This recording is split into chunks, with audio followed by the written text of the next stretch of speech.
Almost 2 years ago, we left it all behind for a chance at the sailing adventure of a lifetime. It has not been smooth sailing since then, but together we are learning and laughing our way through. Our hope is that if we laugh long enough, we can make our merry way around the world. And this is a Millennial Falcon.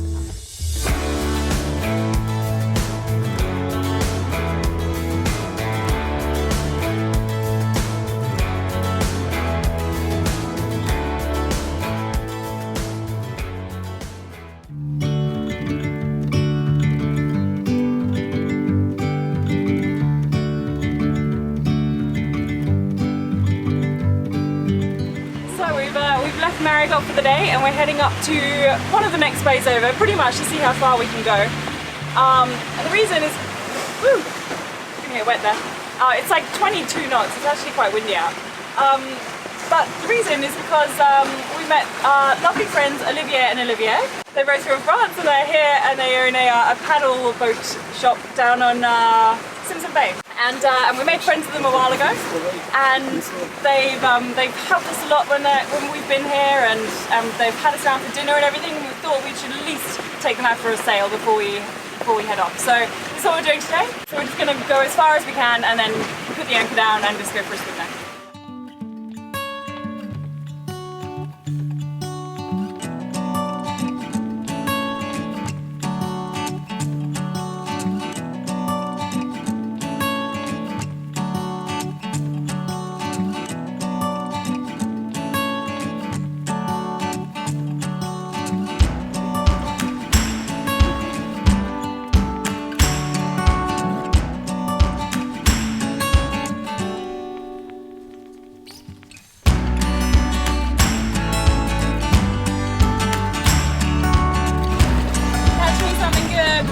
Off hunting.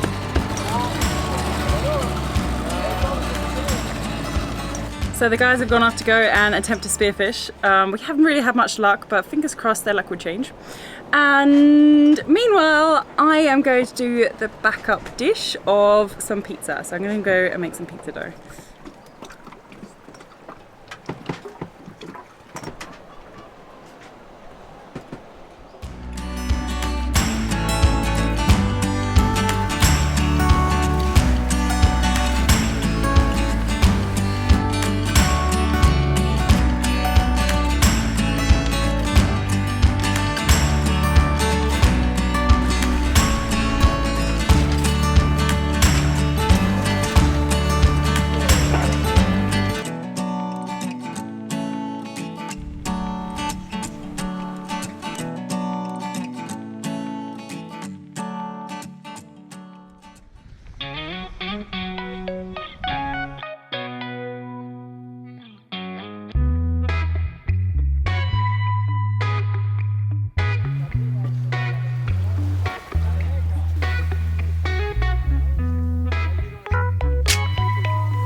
So today we have borrowed our friend's bicycle. We haven't borrowed that bicycle. It's going to be a long day on a bicycle. We wouldn't be going very far on a bicycle. Borrowed our friends Olivier and Olivier, the guys who we've known for a while now here in St. Maarten. They came sailing with us yesterday, and they were kind enough to lend us their scooter to explore the island on today. This bad boy. So we're gonna go rogue. We're just gonna go to the northern end of the island, which is a long way off from Simpson Bay and Marigot Bay, which is where the two main anchorages are. So it's going to be good to explore the parts of the island we never got to see otherwise. It's a bit different than your dad's Harley. That's for sure. Wait for me! Alright. Okay, now no wiggling. Well, okay, I've never ever been on the back of anything with Adam. This is bad. Okay.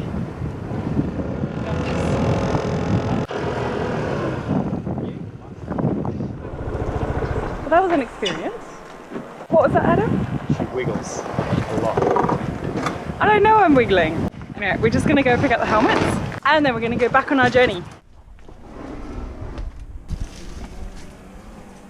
We're ready to attack the Death Star. Pew pew! Alright, let's go! Yeah.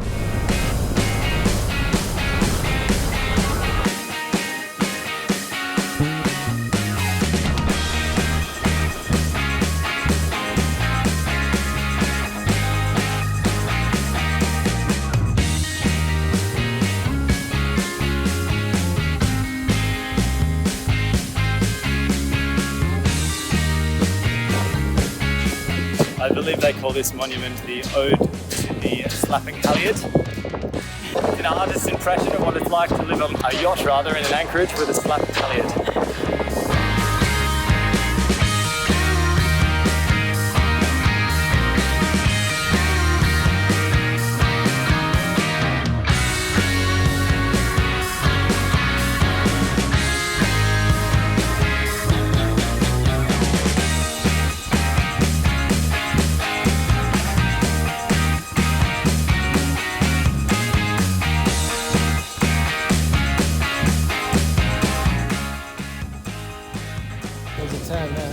Yeah, that's it.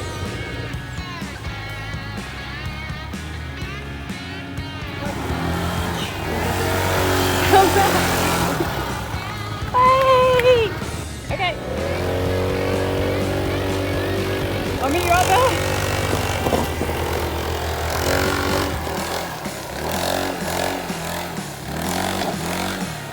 Apparently I'm a heifer up. I'm too heavy to get us up the hill. I'll walk. You want to pull the bike over here? Probably still keep driving, it was just that bit.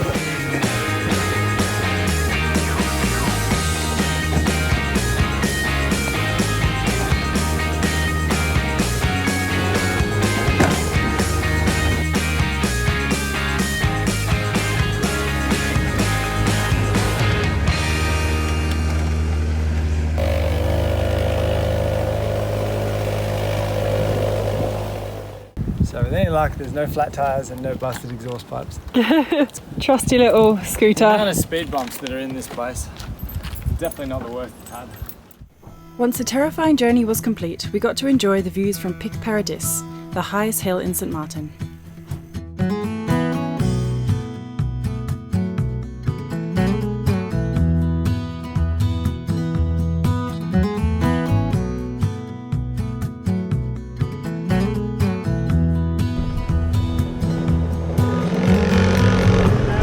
Designed for a scooter.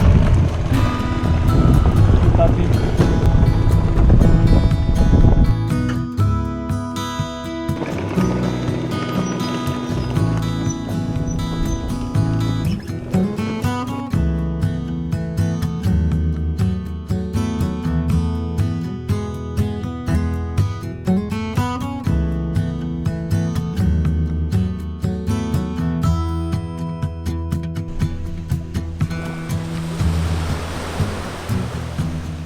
Alright, so we've had an awesome day of going around the island on a scooter to places that we never ever would have been able to see really had we not have just had a mode of transport, which is really awesome. We went to Orient Bay, we went to highest point in this place, which is really beautiful views and everything, and we had an awesome day. We're freaking exhausted though, so we're now going to, Adam's just heading in the water for a swim, and then we're going to head back to the boat, have a beer, just chill out for the afternoon.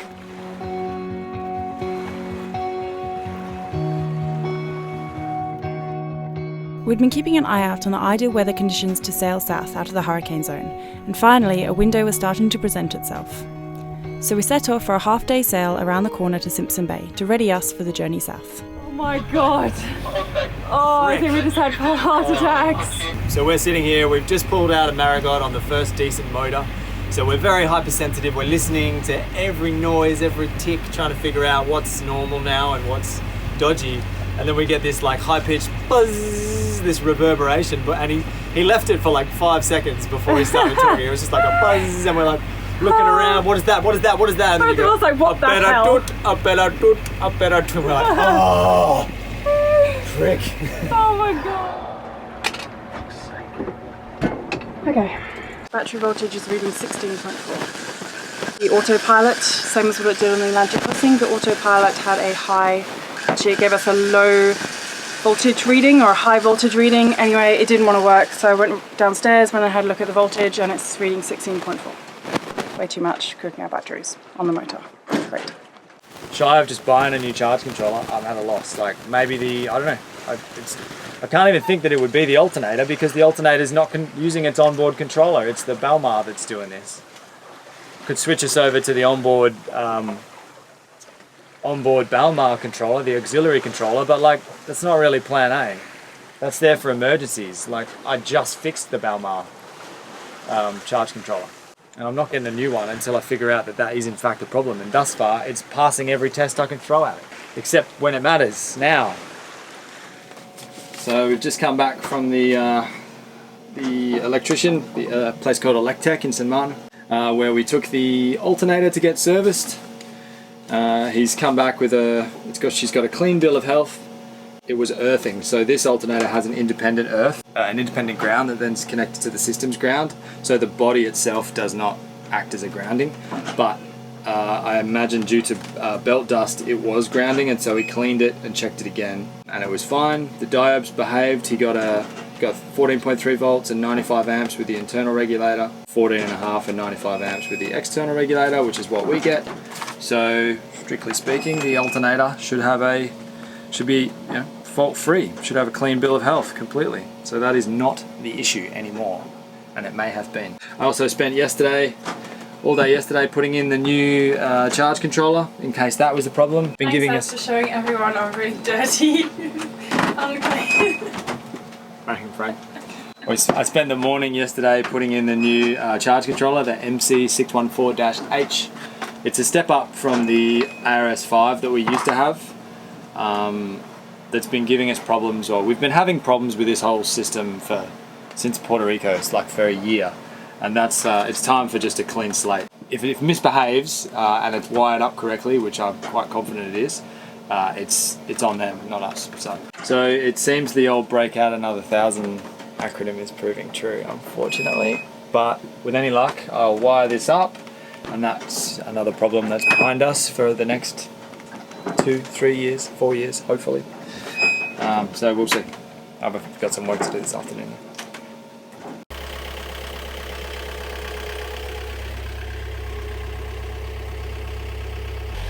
I just got a 14.4 battery voltage.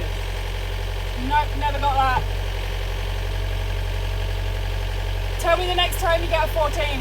Oh, just 14.7, just 16.2 now. 16? Yep. 17 volts. That should not be happening. Like that, at least we have proof now. When it shit the bed and went Yeah. like crazy? Yeah. The field wire went to 0. I'm having a I want to sell the boat day. Yesterday we went to go get a new charge controller. We picked up the alternator that's just been fixed, and for some reason none of it's working, and we're still cooking our batteries. Adam's on the phone to customer service now for Balma, and they're being really, really good, I will admit. It's still not fixing the problem though. As soon as it gets to a certain stage, 16 to 17 volts is coming into our batteries. We've literally called their customer service 4 times now, and they've just suggested different things. We've called back after trying them, and it's still not working. So it's really frustrating, and it's really hard to stay positive sometimes. And we just want to get south. Like Adam's just said, another hurricane is lined up to come in about 2 weeks. And honestly, today and tomorrow is the first time that we're actually going to get some northeasting wind, and wind in general, for the next week. So we're wasting our time here just trying to fix this bloody battery issue that should be so simple to fix, and nothing is ever simple. Feel like nothing is ever simple on this boat, and I know she's gonna hear me and bite me in the ass or something else, but I feel like there's nothing else to actually be bitten with. I don't know what else could possibly go wrong. Let's get into that stage now. We once again took the alternator to get checked over by the electrician, who confirmed the issue that we suspected with the blue field wire. He did a temporary fix and gave it back to us so we weren't dead in the water. Trial number 5,752 of the alternator was a success thus far. How long did it take us? It took us, this is the 3rd day, right? Yep. 3 days grappling with this thing. 3 days, 2 trips to the alternator service shop, 4 phone calls to Balma technicians, and about 6 installations of the alternator. How quickly can you strip and assemble an alternator now, Ki? 5 minutes max. So if we ever need to hot swap an alternator, you're onto it. Yeah, so long story short, we tried many times, and on the end of the second day, we were just dumbstruck. This was about the time when even the Balmar technician was like, I think you just cursed. Like, you're defying physics here. This isn't working. We're missing something. And we were both pretty low, pretty unhappy. Some things got thrown around. Some naughty words Tantrums were had. Tantrums were had. And so I decided that, I don't know why my hair was pissing me off that day, so I decided it was time to make a sacrifice to the ocean gods to try and turn our luck around. So I let Khiara have at it with her scissors, and I came out looking like this. But lo and behold, the very next test after our sacrifice, alternator has been a success. Whether that has maybe something to do with the diagnosis and taking it back to the guy and telling him that, you know, I insist that this is not right, and I want you to check it again, and then him finding it this time around and then fixing it. But it's definitely the hair sacrifice. We've also established before that I'm not great at cutting hair, and he still gave me the scissors. I don't know why, so I don't really know what he expected. You were very low, so I figured you could have some fun. I was pretty low at this stage, yes, and he just put the scissors in my hands and was like, go on, just go on. I was like, oh god. I did smile after that. So I've just removed the old alternator. Khiara's on her way to pick up the new one. The old one is still functions just fine, but this will be the second time we've had it reconditioned in a year. And when it plays up the way that it plays up, it's pretty well, it risks cooking the batteries. So we're going to keep it as an emergency spare, but it's time to upgrade to a new one. So ultimately the problem was a loose field wire on the harness for an external regulator. So re-soldering, or basically circumventing the external regulator harness by soldering a fresh wire straight onto the field wiring plates caused the problem to completely subside. So I can only surmise that the issue was a dodgy field wiring harness, and it was somehow shorting out at sort of cruising RPM when the volt, like when it went into bulk phase, which is like 14.3 volts. And it was just shorting out to 0, which was causing my multimeter to give me strange readings and causing the alternator to just go flat tack and pour out as many amps and volts as possible. So now in future we have plenty of fallback positions should we have electrical problems in future. Thunder! It's gonna be a big storm. It's been ridiculously calm today, so incredibly calm, and 34 degrees, which is way hotter. Actually, it's about 2 degrees hotter than what it usually is. So it's definitely overdue for a storm. And Adam has been in the engine bay installing the alternator, which is now in. We tested it, it seems to be working okay, but it is a really sunny day prior to the storm coming, so we couldn't tell too much of a difference between the solar panels coming in and the alternator working. So at night time we'll test it again, and we're pretty sure it works, but night time will be the test. Yeah, that'll be the test, is the night time. So I think it's good. I think we can start moving soon, or at least start waiting for the next thing to happen. Yay. Alright, so it's a week and a half later before, yeah, so, oh my god. I'm a bit frazzled this morning, Adam is too. We're both feeling a little bit, how would you describe our feeling? Burnt out? Exhausted. Exhausted.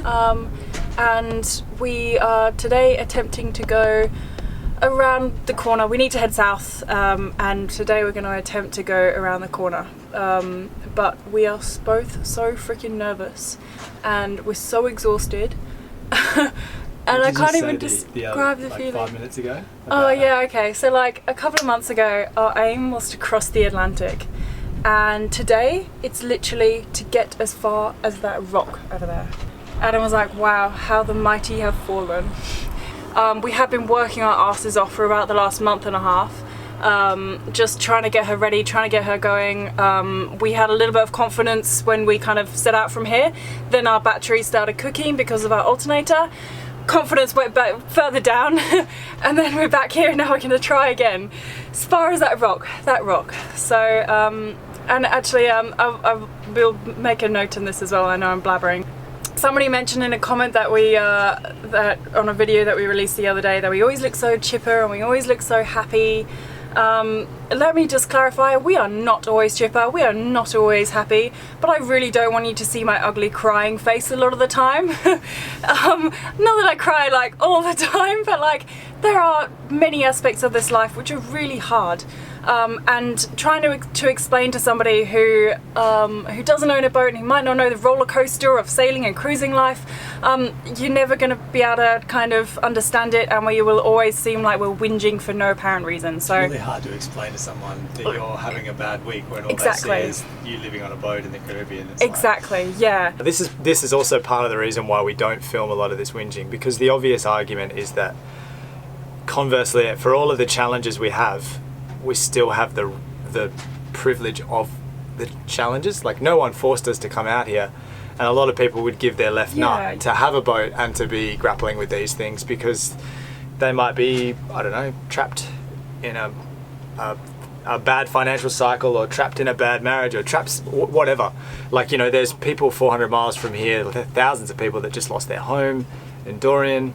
Like, one of our great friends out here just lost his boat entirely. Like, he's you know, I don't know what he's going to do.